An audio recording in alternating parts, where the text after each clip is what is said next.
views and opinions expressed in this program are those of the participants and do not necessarily reflect the views of BronxNet or the program underwriters.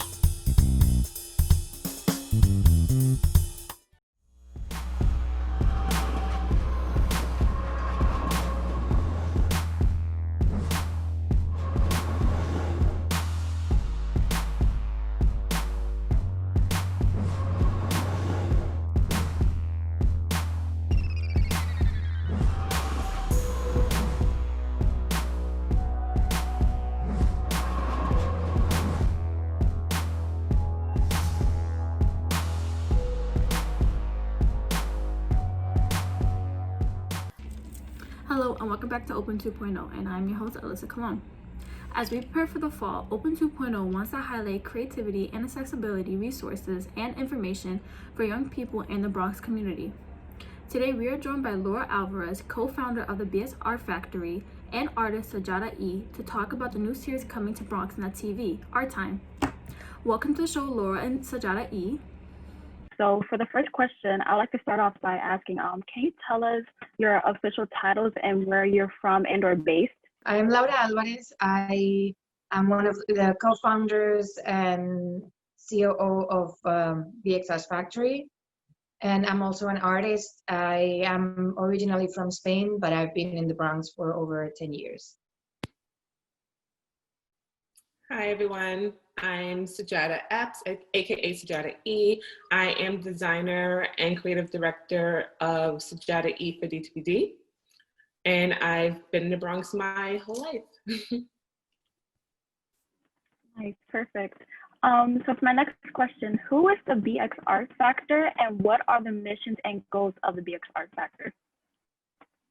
BXArtsFactory is an organization, it's a nonprofit. We started 5 years ago, and basically we are very interested in getting the community and the artists to get to know each other and to bring art to the community. We believe everybody is an artist and we can prove it. So every time we have events, the community is involved, the artists are involved, and they realize that they are artists. And so Sajata-E, can you tell us more about being an artist and about your journey of becoming an artist? My journey to become an artist and being an artist, for me, I was born and raised in the Bronx.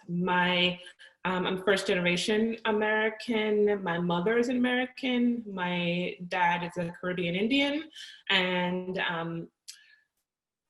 my mother, she was part of the Great Migration of moving from the South. So she came to New York for opportunities when she was a little girl along with my family. And I'm the only artist in the family. So it really was a journey of just trying to discover how to do it as an actual job, because it just wasn't heard of as an actual job. Everyone either went to the military or they became nurses. And the women became nurses because they were just nurses until they got married. So this was in the 40s and the 50s. And then I grew up in the 80s and the 90s during this whole women going to the office and the work movement, and me deciding to become an artist was like, what are you talking about? So I went and I became a business major.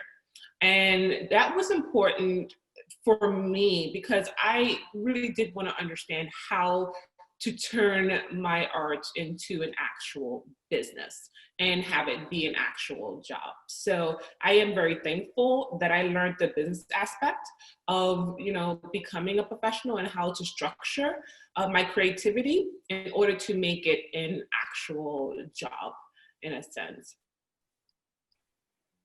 Nice. And now, why do you think it is important to connect the Bronx to art and art education and resources?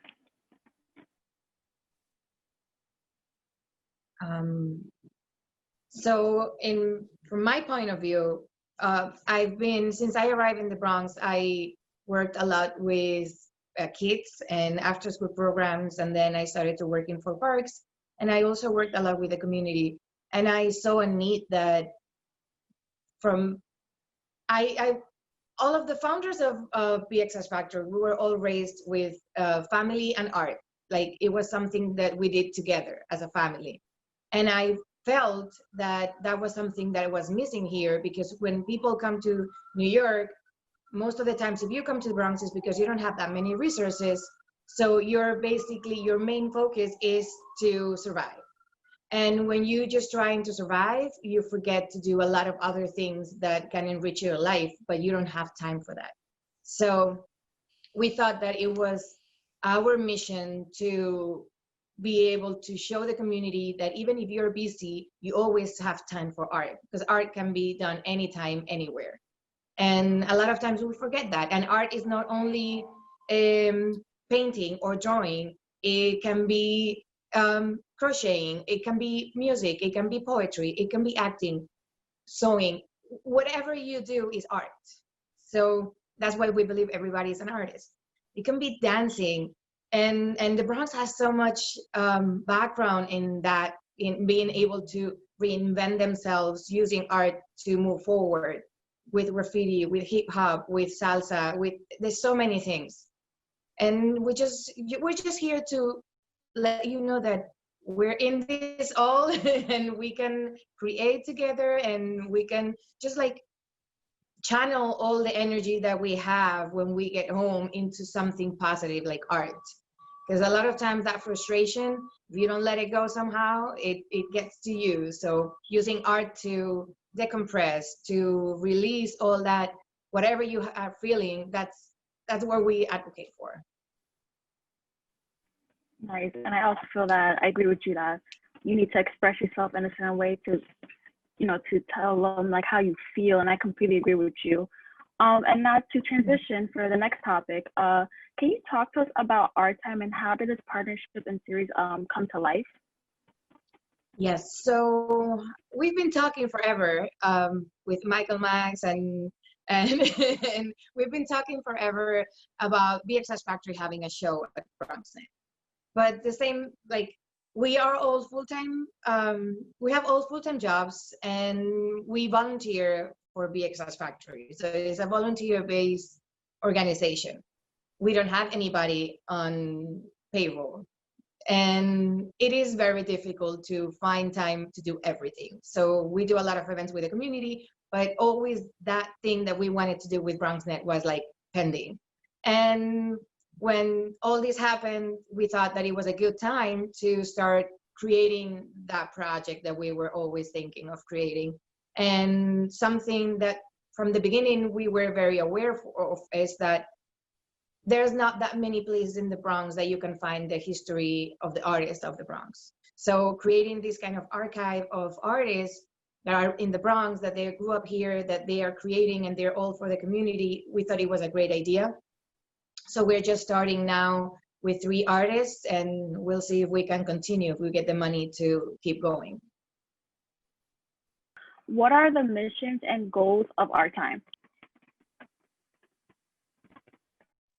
Yes, so with Art Time, we're trying to create that archive of artists in the Bronx and having them introduce themselves and have them explain how they became artists. Because there's so many ways that you can become an artist. When I was studying for fine arts, that's what I did. I had so many people telling me how I was going to starve, that was not going to be useful for anything my whole life, that degree was wasting money and wasting time. And after I finished, I've always worked in the arts.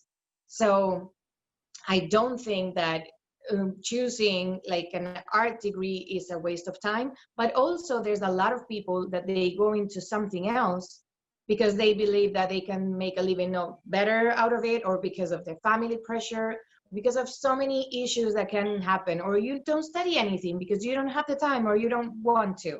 But then you can still become an artist. You can be an amazing dancer, you can be an actor, you can be a writer, you can be so many things. And we wanted to showcase that to become an artist, there's as many paths as people. So this is a way of getting to know the different artists and how they get into that, I'm just gonna do art, and that's my thing.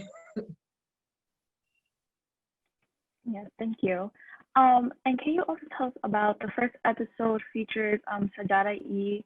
Sajata-E, can you talk to us more about your episodes and what we can expect? Yes. So my part of my journey into being an artist was the idea and the lack of the fact that there wasn't a really good entry point to get into art and design while living in the Bronx. You can try to find many places where people can go to learn how to get into how to design, just the basics, and it's very difficult. It's very hard to find any programming for people to just find a place to do it. So when I was younger, really studied how to build my own tools in order to learn how to just do the basics. Whatever money we had, I would put together, build how to looms, crocheting, whatever I could, in order to get it going. And I really did want to, and part of my practice is to teach people how to work with less, but do more. And it's important. You don't need a lot of fancy tools in order to get into the field. You really don't. I think that's a perception, but it's really not the truth. So in this episode, I teach people how to design and build a basic loom that you can use to do just basic weaving and knitting in this loom design. And it's just a bigger version of what you would consider like a popsicle loom, but this bigger version, you can actually do, very basic clothing and accessories with it. Nice. That sounds very exciting. I can't wait to see the first episode. For people tuning in, are there any materials or things you would like for them to prepare for the premiere of art time and like for your workshop? Yes. So I would like people to just get the basics together for the workshop. Like you can get a basic can from Trader Joe's, from your coffee can. That's what they will need as the base for their workshop, and some popsicle sticks. If you have a hot glue gun, that would be great, but you can just use regular tacky glue for this particular episode. I just wanted it to be as basic as possible. So, just the basics of the can and the popsicle sticks and a pair of sharp scissors. And of course, if you're going to do this with families, please get mom and dad to help the kids to do this particular project, because you will be working with scissors and you'll have to cut into it. So I think that's self-explanatory, but of course, get the basic adult help. Thank you. Now, Laura, can you give us some hints of what the next episodes will be featuring? Yes, so we have 2 more artists right now that we're working with. Sajata-E, she does cards by D, and she does pretty amazing paper art. And it's also, I don't know why we end up with 3 artists that they all do things that are kind of wearable. Because the next one we're talking about jewelry in paper, and then we will be talking about how to include the art in your clothing. So it's going to be interesting. Thank you. And if people wanted to learn more about BXArtsFactory and the resources you offer, how can we do that? Yes, they can follow us in all social media. If you look for BXArtsFactory, we are everywhere, Instagram, Facebook, YouTube, Twitter, and all of the above.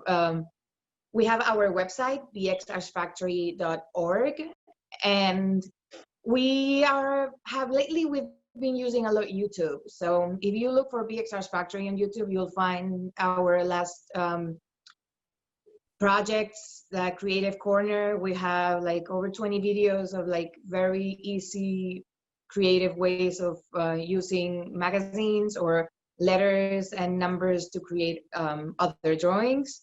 And hopefully soon we'll get all the art time episodes. Thank you.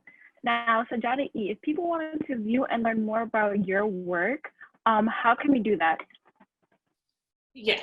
So people can go to Sajata-E.com and read about, who I'm partnering with and, what projects are coming up. They can also make an appointment to come visit me at the new studio at Create Hub. So we're located at 15 Canal Place. So if they wanted to attend, right now we're doing COVID, so it's very difficult, but people who either want to pick up orders or do want to do a virtual tour, they can do that as well. Thank you. And now for our last couple of questions, Sajata and Laura, do you have any advice for young aspiring artists and creators? Yes. I do.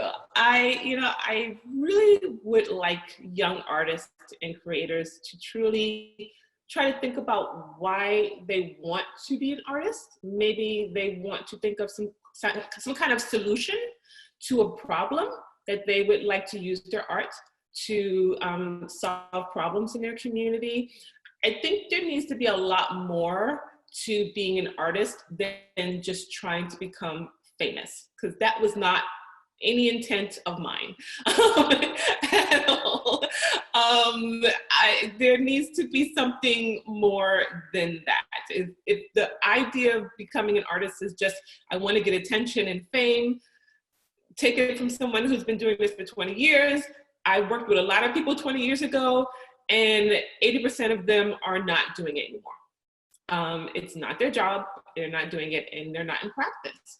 There has to be something else. So I would, really ask an artist to really think about what they want to achieve, how they would like to practice, and really see if what part of it would either solve some kind of issue. It doesn't have to solve a problem, but it has to be a lot more than just, I want to be known and I want my creativity to just, be nice and pretty, which is great. There's nothing wrong with that.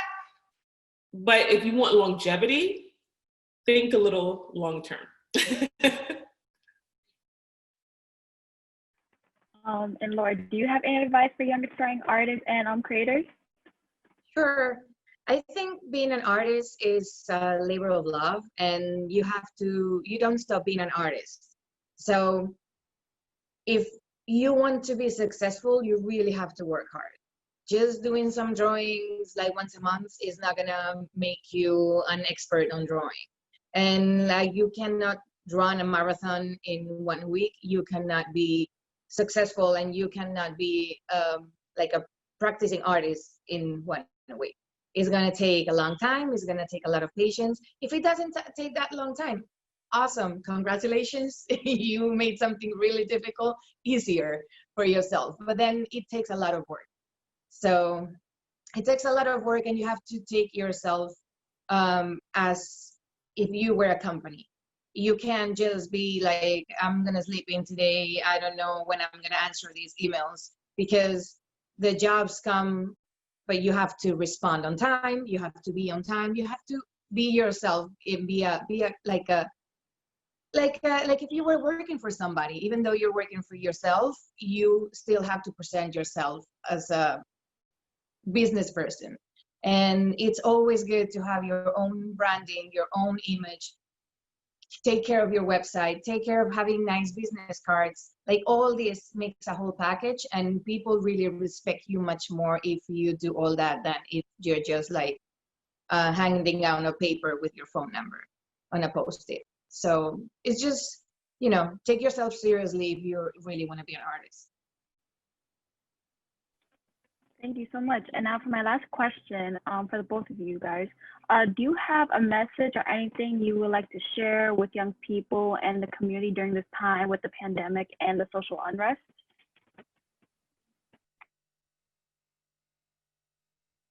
I can start.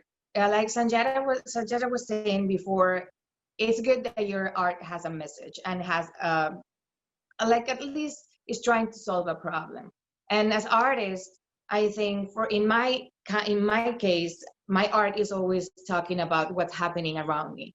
So I cannot separate my art from the society and the issues that we are facing and all the commotion that is around me. So that's going to be reflected on my art. And I think that's a way for myself to process what I'm going through, and also to start a conversation with other people that is looking at my artwork. So if you feel like that this is really heavy, like this situation is waiting on everybody, but if you feel that using your art is helping you, it might help others. So sometimes sharing what you're doing and sharing what you're going through help other people, and you can start those conversations that are very important. I would like to just, state that during the time that we're going through right now via COVID and, Black Lives Matter, there is a lot of pressure for artists to kind of stand for something and, and I have to admit, I was under a lot of pressure from individuals that I was working with to speak on the Black Lives Matter movement and to be the face of that in a sense. And I spoke my piece, but I have not made this a focus point for me.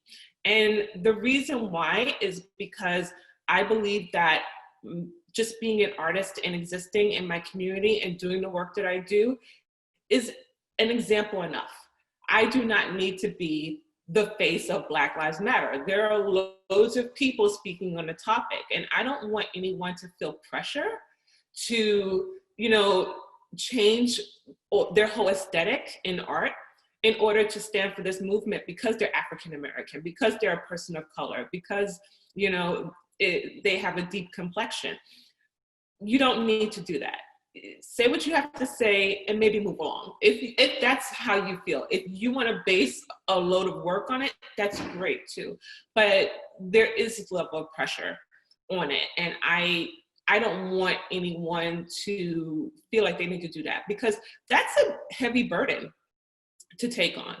And it's not necessarily something that as a person of color, you have to do. If you are already doing work itself, you're already an example. You're already showing people that, you are not what everyone is portraying you to be, in this negative light. So that's enough, Maybe we should give ourselves a little bit of a break and do the work that we truly feel deeply and care about, whatever that work might be. Well, thank you guys so much. It has been great talking with the both of you. Thank you, Sajata-E and Laura, for joining us. And we cannot wait for art time and for everything that's going to come in the future. And I hope you all get your materials back at home. And thank you guys for coming on the show. And I'll see you next time on the next episode of Open 2.0.